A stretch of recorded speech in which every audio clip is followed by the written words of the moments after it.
Hello everyone, I am René. मैं YouTube पे नई हूँ। प्लीज़ मेरी वीडियो को लाइक, सब्सक्राइब एंड शेयर कीजिएगा। मेरा जो चैनल है वो के ड्रामा के ऊपर है। मैं के ड्रामा की बहुत बड़ी फैन हूँ। अभी फिलहाल नेटफ्लिक्स पे एक न्यू वेब ड्रामा चल रही है, बिजनेस प्रपोजल करके। ये ऑनगोइंग ड्रामा है और मैं आपको एपिसोड 1 का हिंदी में एक्सप्लेन कर रही हूँ। पूरी वीडियो अंत तक देखिएगा, प्लीज स्किप मत कीजिएगा।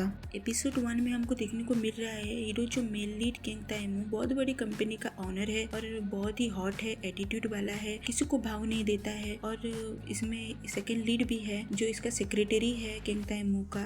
इसका नाम है चांग संग हुन। ये भी बहुत हॉट एंड एटीट्यूड वाला है, सेम इसी मेल लीड की तरह। और हीरो है तो हीरोइन भी होगी। इसका नाम है सिन हारी। बहुत ही हार्डवर्किंग है, न्यू न्यू डिशेस बनाती है और रिसर्चर है। सेम केंग ताएमू की कंपनी में जॉब कर रही है। आज वो लोग एक मीटिंग अटेंड करने में जाने वाले हैं जहाँ केंग आकर स्पीच देने वाला है। वो कोरिया में फर्स्ट टाइम आया है और कंपनी का प्रेसिडेंट भी बनने वाला है। सब लोग बैठ करके उसका आने का इंतजार कर रहे हैं। इंतजार करते टाइम सब लोग सोच रहे हैं कि वो बंदा कैसा है, कितना हॉट है, कैसा दिखता है, और किसी ने उसको अभी तक देखा नहीं। सब उसका वेट करते रहते हैं कि कब आएगा। लेकिन केंग इतना एटीट्यूड वाला है कि अपने सेक्रेटरी को भेज देता है स्पीच देने के लिए। तो लोग और भी सोचने लगते हैं कि बंदा कितना इंटरेस्ट होगा। यहाँ इसके ये बिहेवियर उसके दादाजी भी बहुत निराश होते हैं और गुस्सा हो जाते हैं। और ये इस ड्रामा का ही एक छोटा सा विलेन है जो घुस लेकर लोगों को अपने ऑफिस में अपॉइंट क्या करता है और वो बहुत ही खुश में है कि वो प्रेसिडेंट बन ही जाऊंगा सोच के। पर केंग आके उसका क्लास लगाता है। मैं फॉरेन में ही रह के तुम्हारा हरकतों का नजर रख रहा हूँ, अब तुम फायर्ड हो बोल के उसको कंपनी से निकाल देता है। नेक्स्ट सीन में हम देख रहे हैं कि सिन हारी का बर्थडे है। सारे ऑफिस वाले लोग डिसाइड कर रहे हैं कि पार्टी करेंगे बोल के। फिर सिन का क्रश का मैसेज आता है। मैसेज में वो लिख रहा है कि मुझे तुमसे कुछ बोलना है बोल के। वो पार्टी छोड़ के चली जाती है, अपने ऑफिस स्टाफ को मना करके चली जाती है अपने क्रश से मिलने। रास्ते में उसकी फ्रेंड यानी second female lead gene phone करती है और उसको बताती है अरे तुम्हारा क्रश है, तुम्हें शायद प्रपोज करने वाला हो बोल के उसको बड़े बड़े सपने दिखाने लगती है। सिन जब उसको मिलती है तो वो केक बना रहा होता है और उसका नाम ली मिन बू है। वो सिन सोचती है ये सच में प्रपोज करेगा क्या मुझे आज? ये party and romantic atmosphere and cake मेरे लिए है क्या? वो खुशी से जब दौड़ के आती है तो वो केक के साथ टकरा जाती है और केक का पूरा कबाड़ा बना देती है। फिर उसको पता चल जाता है कि ये उसके लिए नहीं है, किसी कस्टमर के लिए है। ये सारे अरेंजमेंट वो भी किसी और के लिए है। हारी पूरा एम्बैरेस्ड हो जाती है। फिर उसका क्रश उसे बोलता है तुम्हें तुम्हारा फेवरेट सिंगर का कंसर्ट टिकट देने के लिए मैं तुम्हें बुलाया हूँ जो मुश्किल से मिला है। तुम अपने किसी बॉयफ्रेंड या मेल फ्रेंड के साथ देखने जाना और अपने वो दोस्त जीन को फिर से मत लेके जाना। वो तुम किसी मेल फ्रेंड के ही साथ जाना। वो हारी थोड़ा दुखी हो जाती है क्योंकि उसका क्रश ही खुद कह रहा है कि किसी और के साथ जाओ कंसर्ट देखने। नेक्स्ट सीन में हम देख रहे हैं कि केंग के दादाजी केंग से कहते हैं बहुत गुस्सा होकर कि तुम अपना बैचलरहुड लाइफ अब छोड़ के शादी कर लो, बच्चे करो। केंग पर मानता नहीं क्योंकि वो बहुत काम के ऊपर एडिक्टेड है और गर्लफ्रेंड या बीवी के लिए उसके पास टाइम नहीं है। और उसके दादाजी उसको बोलते रहते हैं कि प्लीज तुम ब्लाइंड डेट पे जाओ और अपना घर संसार करो।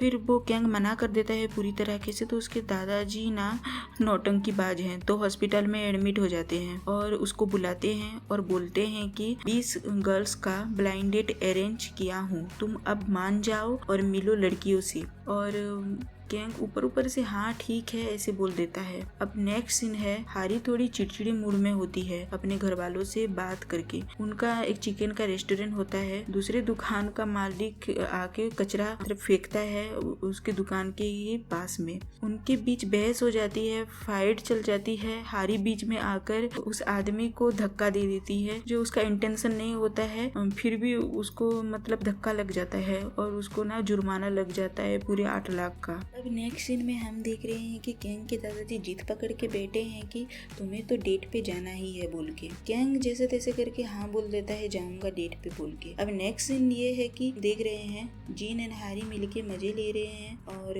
उनका कॉल आ जाता है जीन के पापा का। तो जीन के पापा बोलते हैं फोन पे ब्लाइंड डेट पे जाना है तुमको। उसके पापा कई ब्लाइंड डेट अरेंजमेंट करते रहते हैं, हैरी मदद करके सबको कैंसिल करती रहती है और सबको रिजेक्ट करती रहती है। इस बार भी हैरी को मनाने लगती है जीन की तुम इस बार भी ब्लाइंड डेट पे जाओ और प्लीज रिजेक्ट होके आ जाओ। और हैरी को कन्विंस करने में लगी रहती है जीन की ये लास्ट टाइम है, मैं तेरी सारी जुर्माना भर दूंगी, जो भी तेरा कर्ज है वो चुकता हो जाएगा और लास्ट टाइम मेरी प्लीज हेल्प कर दे बोल के। तो हैरी सोचती है कि मेरे जो मतलब भुगतान है जो 8 लाख का शायद पैसों का अरेंजमेंट हो जाएगा, लेकिन उनको आइडिया नहीं है कि फिर ब्लाइंड डेट पे है कौन, मतलब कौन है जो ये मिलने जाने वाली है। नेक्स्ट सीन में हम देख रहे हैं कैंग और उसके सेक्रेटरी चा डिस्कस करते हैं कि चा बोलता है आपके दादाजी की बात मान लो, इनमें से किसी को शादी कर लो और दादाजी भी खुश और अपने काम पे भी फोकस रहेगा आपका। ये आइडिया कैंग को बहुत पसंद आता है बहुत। ये दो बंदी ये जुगाड़ में लग जाती हैं, शॉपिंग करने लग जाती हैं और बोल्ड सा ड्रेस चूज करती हैं, बोल्ड सा मेकअप करती है हैरी और सोचती है कि रिजेक्ट ही तो करके आना है लड़का को। दोनों का प्लान है कि सब लड़कों को भोली वाली लड़कियां ही पसंद हैं, मैं बोल्ड होके जाऊंगी और ये मुझे रिजेक्ट कर देगा, ये सोच के जाती है डेट पे हैरी। बट जब वो कैंग को देखती है तो देखते ही रह जाती है, कितना हॉट है बोल के इसको रिजेक्ट करना मुश्किल है रे बाबा। अपने इमोशन को काबू करके हैरी अपने मिशन पे लग जाती है और नौटंकी करना स्टार्ट कर देती है। फिर ये लोग अपना इंट्रोडक्शन देते हैं एक दूसरे का, अपना कार्ड एक्सचेंज करते हैं। हैरी ताइमो के कार्ड को देख के दंग रह जाती है कि इसका ये कंपनी का फ्यूचर प्रेसिडेंट है। फिर अभी तो ये झूठ बोल के निकल जाएगी बट ऑफिस में कैसे संभालेगी। फिर दिमाग लगाने लगती है कि अपना बोल्ड लड़की होने का नाटक करना स्टार्ट कर देती है। अपनी जैकेट खोल देती है ठंड लगने के बावजूद और ऊंची नीची हरकत करने लगती है। खंडल से बात करके, पर्स से अपना कुछ बात करके फिर कैंग कहता है कि चलता है, तुम लोगों का तरह बात नहीं छुपाती हो, तुम दूसरे लोगों की तरह झूठ नहीं बोलती हो, बोल्ड हो, ओपन हो, तुम मुझे बहुत पसंद हो, बोलता है कैंग। फिर हैरी सोचती है अब तो मैं फंस गई रे बाबा पूरा। फिर आइडिया लगाती है कि तुम मुझे इतना पसंद किए हो, चलो होटल रूम पे आगे का काम पूरा करने लग जाते हैं। कैंग सोचता है कि रूम पे सोचता है कि ये सब नर्वस पे ये सब बोल रही है, ये भी बोलता है कि चलो फिर होटल रूम पे चलते हैं और कैंग जाके होटल पे रूम बुक करने लगता है। हैरी पूरा सोच में पड़ जाती है कि ऐसे कैसे इसने हाँ बोल दिया, मुझे रिजेक्ट कैसे ना किया। डर के सोचती है अब तो मैं गई पूरा बोल के। उसी वक्त एक लड़की आके हैरी का बाल खींचने लगती है और बोलती है तुम अभी तो मेरे बीएफ के साथ थी, अब तुम दूसरे रूम पे जा रही हो किसी और के साथ। हैरी सोचती है अब तो मैं यहाँ पे 2 टाइमर प्रूव हो रही हूँ, पर क्या फर्क पड़ता है, रिजेक्ट ही तो होके आना है।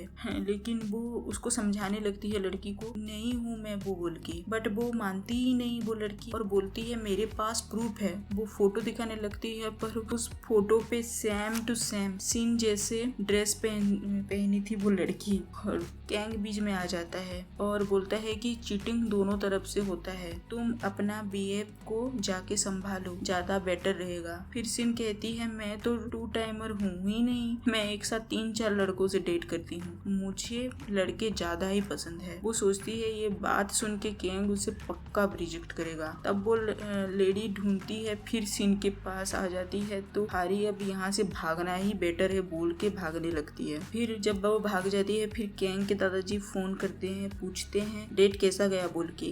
कैंग फोन पे बोलता है कि डेट अच्छा गया, मैं अब इसी से ही शादी करूंगा। अब दादाजी शौक और चा भी शौक। इधर जीन पूछती है ब्लाइंड डेट के बारे में हैरी को। हैरी बोलती है पक्का रिजेक्ट करेगा कैंग, बट खुशी ज्यादा देर टिकती ही नहीं। जीन के पापा फोन करके बोलते हैं कैंग ने शादी के लिए हाँ बोल दिया है। तो दोनों डिसाइड करते हैं कि सच बोल दो, जब घर जाके तुम किसी दूसरी लड़की को भेजा था बोल के अपने पापा से सब सच बोल दो बोल के करके हारी जिन को बोलने लगती है। दूसरे दिन जब सिनहारी ऑफिस जाती है, लिफ्ट पे उसको कैंग मिलता है और उसके दादाजी और सेक्रेटरी छा। फिर अपना मुंह बड़े ही ड्रामेटिक तरीके से छुपाने लगती है लिफ्ट पे। फिर इतना वो डर जाती है, घबरा जाती है इन तीनों को देख के। फिर जाते टाइम अपना ID कार्ड गिरा देती है। फिर कैंग नोटिस करने लगता है कि फिर ऑफिस जाके चेक करता है कि ये है कौन। उसको पता लगता है कि ये न्यू डिश बनाने वाली एक रिसर्चर है। फिर उसके दादाजी बोलते हैं तुम फिर से काम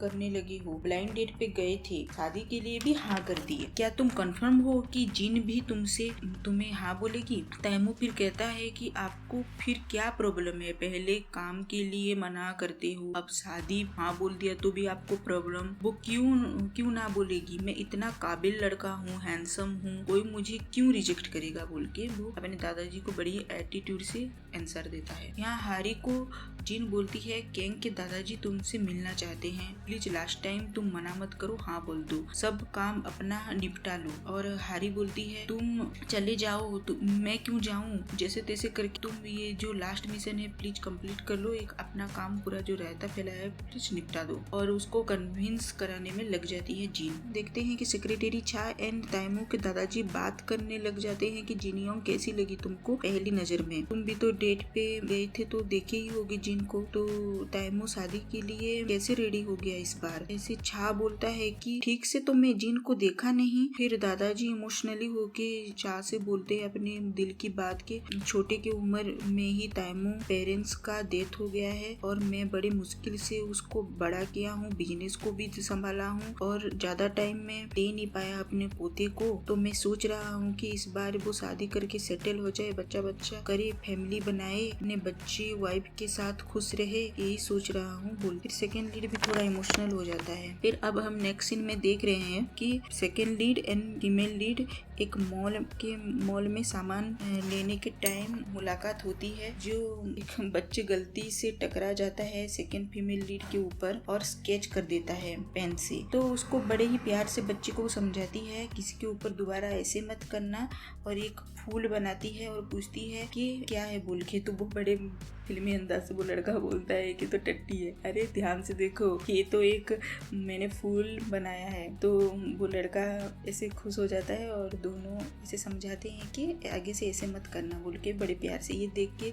चाह थोड़ा अंदर ही अंदर खुश होता है कितनी अच्छी लड़की है बोल के। जिन जाते टाइम अपना पर्स और मोबाइल फोन छोड़ जाती है मॉल पे और फिर इसका मतलब कि टकरा जाती है अपने सेकंड मेल लीड से। दोनों का थोड़ा सा इंटरेक्शन हो जाता है कि वो पहले नजर का पहला प्यार जिन को हो जाता है अपने सेकंड मेल लीड छा से। तो बड़े ही रोमांटिक एटमोस्फेयर हो जाता है, पीछे से फ्लावर बराबर गिरने लगता है, तो जिन को पहले नजर में ही प्यार हो जाता है। फिर थोड़ा सा इन दोनों का इंटरेक्शन होता है, आपको लगी तो नहीं ये सब कुछ बोल के। फिर हम नेक्स्ट सीन में देखते हैं कि सीन मिलने जाती है कैंग को, बट कैंग जो फोन नंबर डायल करता है वो नंबर वो उठाती नहीं, लेकिन उसके दादाजी जो होते हैं वो जिन का नंबर देते हैं। लेकिन ये तो सिनहारी है और सिनहारी तो झूठ बोल रही है कि मैं जिन हूँ बोल के, तो नंबर कैसे लगेगा। तो फिर कैंग उसे बोलता है कि तुम्हारे पास कितने फोन है जो ऐसे मेरा नंबर नहीं तुम पिकअप कर रही हो। तो फोन ऐसे खींच लेता है हाथ से और डायल करता है, ये 8 से हम दोनों का शादी होने वाला है, नंबर सेव कर लो, जब भी फ्यूचर कभी मैं नंबर डायल करूँ तो जैसे फोन उठाओगी। तो बोलता है कौन शादी करेगा तुमसे, ऐसे बिजनेस प्रपोजल करके, ऐसे ब्लाइंडेड करके, एक तो मुलाकात में मैं कैसे तुम्हें अपना जीवन साथी मान लूं, मैं नहीं करूंगी तुमसे शादी। वो बोलता है क्यों तुम नहीं करोगे, मैं इतना काबिल लड़का हूँ, क्यों तुम मुझसे शादी नहीं करोगे। उसका ईगो हॉट हो जाता है, तो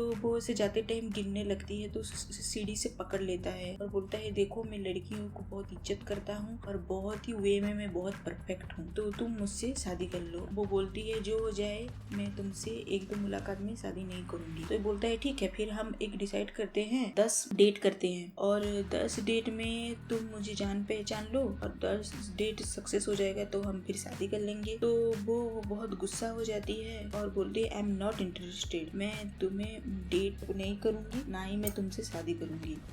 Emotional damage और ऐसे बिजनेस वैन के फायदे के लिए तो बिल्कुल भी शादी नहीं करो, ऐसे बोल के वो चली जाती है। और ठीक रास्ते में वो देखती है कि अपने क्रश को, तो बोलती है, वो बहुत बोल्ड तरीके से तैयार होके जाती है तैमू से मिलने। ऐसे रूम में मुझे ना देख ले बोल के वो छुप छुपा के भागने लगती है और ठीक भागते टाइम एक कार के अंदर चली जाती है तो देखती है कि वहाँ पे तैमू बैठा है। दोनों के दोनों शॉक हो जाते हैं और इसमें एपिसोड 1 खत्म हो जाता है। फिर मिलते हैं सेकेंड एपिसोड में। बाय।